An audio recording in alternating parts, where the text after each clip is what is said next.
Kata orang-orang, menjadi dokter adalah sebuah impian besar. Tanpa perlu memikirkan bagaimana ke depannya, pasti mendapatkan tempat untuk bekerja.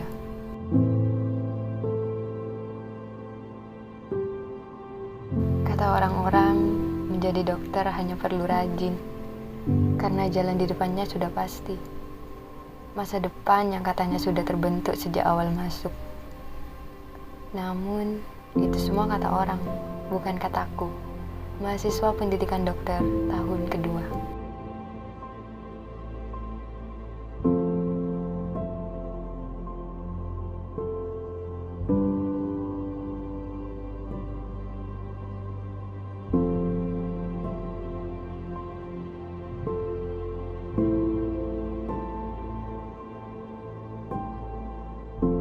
Tahun pertamaku harus aku lalui dengan tetap di rumah saja.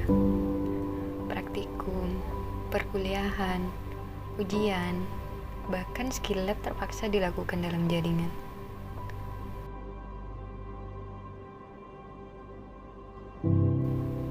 Rasanya tidak mudah menjadikan kamar kecilku sebagai miniatur layaknya kampus. Menerima bahwa boneka adalah manekuin terbaik yang pernah ada.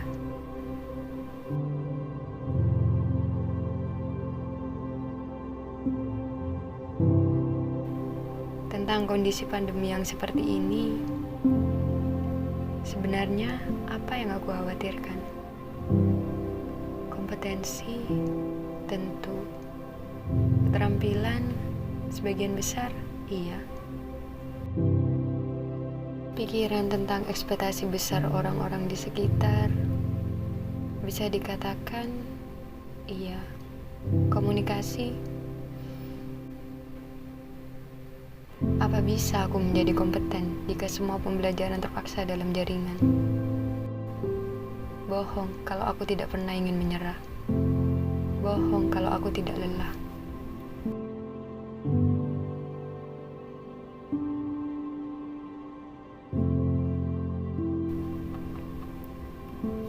Besar ketakutanku akan tuntunan menjadi dokter yang kompeten di masa depan. Praktikum terbatas, skill lab terbatas, komunikasi juga terbatas. Hal yang paling aku khawatirkan adalah kompetensi komunikasi yang aku punya untuk menghadapi pasien nanti. Seorang dokter di suatu kelas pagi pernah berkata kepadaku bahwa komunikasi adalah hal yang sangat penting dalam dunia medis. Katanya, komunikasi menentukan ketepatan anamnesis. 70-80% hasil diagnosis ditunjang oleh anamnesis yang baik. Namun, pembelajaran jarak jauh seakan memberikan sekat antara aku dengan pasienku di masa depan. Banyak yang berpikir bahwa verbal adalah yang utama untuk menjadi dokter yang kompeten. Nyatanya, seorang teman tuli juga bisa menjadi seorang pasien. Kenyataan tersebut membawaku pada keinginan besar untuk belajar bahasa baru, bahasa isyarat. Selamat hadir di BTS MSCI 2021. Jadi kalau ada gangguan di telinga bagian luar maupun telinga bagian tengah, nanti sifat tulinya adalah tuli konduksi. Nah, jadi sebutan itu sebenarnya menurut teman-teman tuli itu termasuk bahasa yang kasar karena artinya kerusakan. Nah, teman-teman tuli tidak nyaman dengan sebutan kerusakan seperti itu. Ini adalah contoh dari budaya tuli. Yang pertama itu adalah bisindo. Bisindo termasuk budaya tuli. Wah, itu udah jelas. Belajar di tengah-tengah saya kesulitan, gimana nih? Suka panik kalau belajar bahasa isyarat, langsung gabung teman-teman tuli. Gak apa-apa, kata teman-teman tuli, percaya diri aja. Mau salah juga gak apa-apa. Nah, yang tangan kanan 3 jari seperti ini, kan? Ke tangan kiri yang 5 jari ya. Keluhan apa? Nah, itu betul katanya.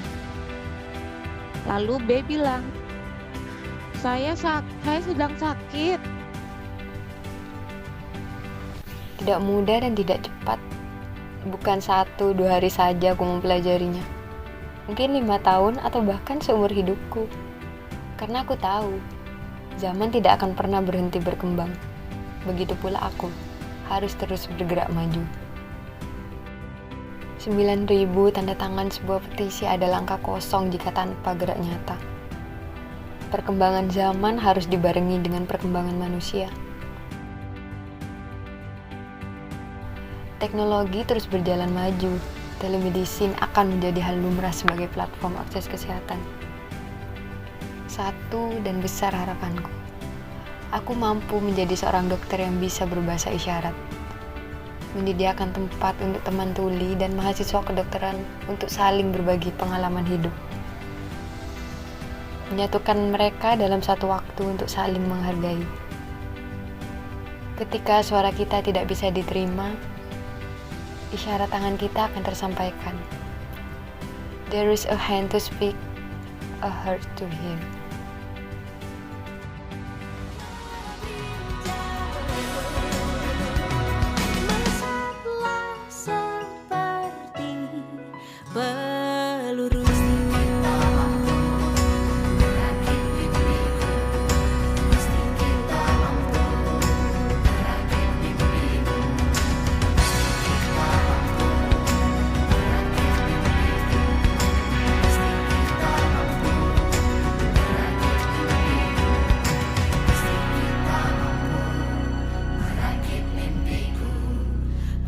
Kita mampu merakit mimpimu.